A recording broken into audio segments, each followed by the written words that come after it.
किसी परिस्थितिवश यहाँ उपस्थित नहीं हो पाए हैं और उन्होंने विनम्र प्रार्थना की है कि अगर आप कृपा करके उनके इस प्रश्न का समाधान करेंगे तो उनको भजन में सहयोग मिलेगा जी। महाराज जी, इस अधम का प्रश्न ये है कि यदि पत्नी पति वंचक हो जावे पर पुरुष से रति करे तो क्या पति का क्या कर्तव्य है, क्या उसे साथ रखना चाहिए? पहला प्रश्न। हाँ, पहले ही प्रश्न एक एक का।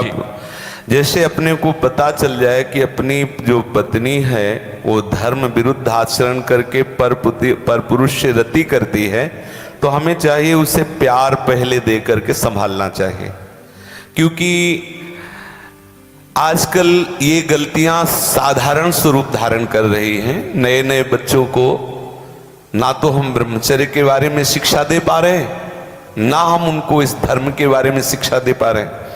आज की जो नई पीढ़ी है, तो जैसे आज हमारा मन आया तो इस दुकान की वस्तु पाई, कल उस होटल की पाई, परसों उस होटल की पाई, ऐसे वो इन क्रियाओं को एक मनोरंजन समझने लगे हैं। कोई धर्मशास्त्र है वो ऐसा निषेध करता है, ये बात आज तक बच्चों तक पहुंच ही नहीं रही है। कितने ऐसे बच्चे हैं जो कहते हैं मुझे ये बात पता ही नहीं थी, और उनसे गलतियां, और कुछ ऐसे हैं कि प्रमादवश इन बातों को सुनते भी नहीं, मानते भी नहीं। अब क्या हुआ, जब उन बच्चों का ब्याह होगा तो उनका अभ्यास है। जैसे कोई एक बच्चा जब उससे परिचय प्राप्त हुआ तो उसने बताया हमारे 9 गर्ल फ्रेंड हैं। अब अपने लोगों के तो समय में मतलब ये तो अभी यही सुनने को मिलता है। ऐसा तो देहात में विशेष पवित्रता का ये भाव रहता है, ये कभी तो हुआ ही नहीं, ऐसा था ही नहीं। 30-40 वर्ष पहले सब बातें कभी सुनने को नहीं मिली। अच्छा, अब जब 9 हैं तो अब उनके भी कई होंगे बॉयफ्रेंड, अब उनके संबंध कैसे हैं अब ये तो हम नहीं जानते ना। मित्र बनाना कोई दोष नहीं है, लेकिन मित्र बन के अपनी सीमा में पवित्र रहना ये बड़ी मुश्किल बात है, क्योंकि बड़े बड़े साधक जो जितेंद्रियता के मार्ग पर चलते हैं उनसे भी चूक होने की संभावना रहती। फिर जहां ये प्रश्न ही नहीं है जितेंद्रियता का, जहां साधन का प्रश्न ही नहीं है, वहां पवित्र रहा जा सके, मुझे तो लगता है असंभव, मुझे लगता है असंभव। अब यदि उनकी आदतें वहां खराब हो चुकी हैं तो ब्याह होने के बाद उस आदत को एकदम रोक पाना बहुत ही कठिन है। उसके मन में आएगा, चाहे जितना सुंदर उसका पति हो, लेकिन वो स्वभाव है, उसने कभी मर्यादा का पालन नहीं किया, तो उससे ये गलती हो जाना स्वाभाविक है, क्योंकि नींव खराब हो चुकी है। अब क्या करे?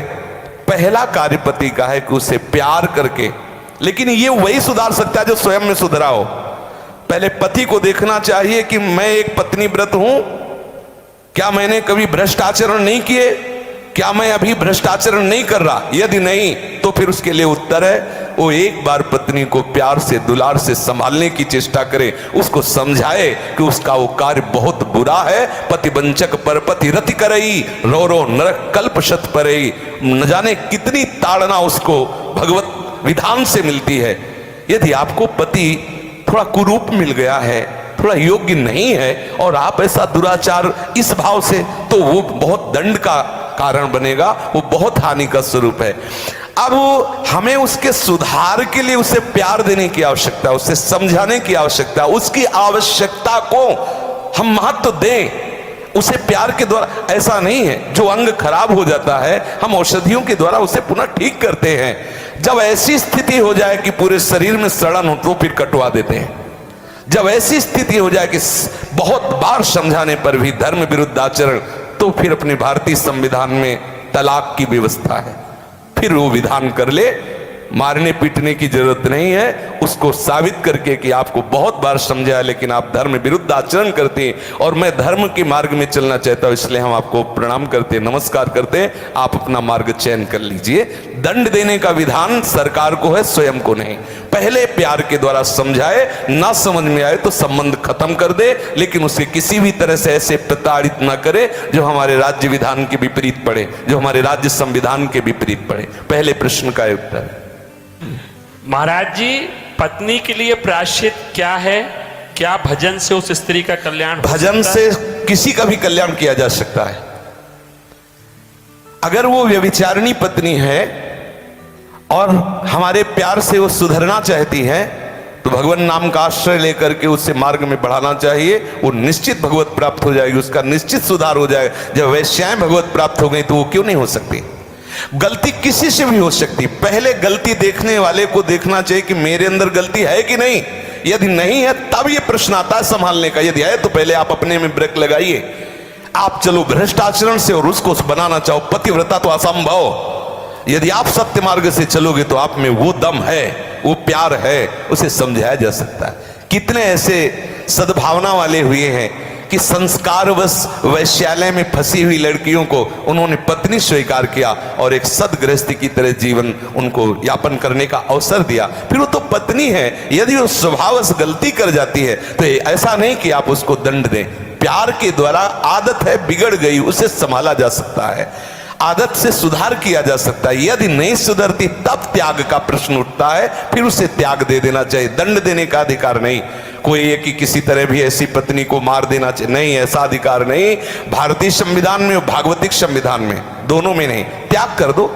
आपका संबंध नहीं बनता तो नमस्कार, आप अपने मार्ग को देखिए। हमारा आपका पाणी ग्रहण संस्कार हुआ था धर्म पूर्वक चलने के लिए। यदि आप धर्म पूर्वक नहीं चलती, आप स्वीकार करो कि आपको बहुत बार समझाने पर भी फर्क नहीं पड़ा, इसलिए आप अपना मार्ग चयन कर लीजिए। ऐसा चलना चाहिए। और उद्धार तो अपिचेत दुराचारो भजते मां मनन्य भाग।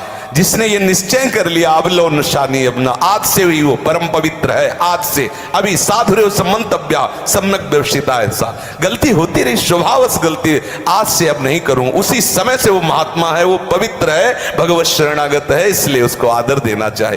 कल ये पापी था, ऐसी बात ध्यान करके हम उसका कभी अनादर न करें। कल भूल से उससे गलती हो गई, आज उसने निश्चय कर लिया अब नहीं करूंगा, उसे भरपूर प्यार। मुझे तो लगता है प्यार से पशु को अधीन किया जा सकता है तो स्त्री को क्यों नहीं अधीन किया जा सकता?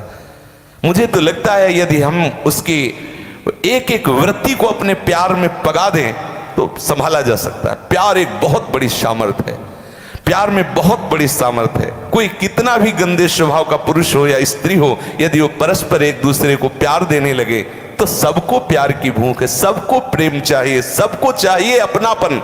हो सकता है आपके द्वारा वो अपनापन उससे ना मिलता हो जो उसे चाहिए, अगर वो पूर्ण होने लगे तो हो सकता है उसका स्वभाव सुधर जाए। हमें हर तरह से पहले प्रयास करना चाहिए कि हमारी पत्नी हमारे भाव के अधीन हो जाए, हमारे सतमार्ग में चलने वाली बन जाए। जब ऐसा ना हो तो अंतिम बात है त्याग दे, उसे दंड विधान के द्वारा स्वयं दंड न। तो गाइस, वीडियो अच्छी लगी, अगर बाबा की बात समझ में आई तो चैनल को सब्सक्राइब करें, वीडियो को लाइक करें, कमेंट करें, शेयर करें और हमारा सत्संग सुनने के लिए चैनल को फॉलो करें और प्रेमानंद जी महाराज के सत्संग को अपने जीवन में उतारें और राधा राधा नाम जप करें। आप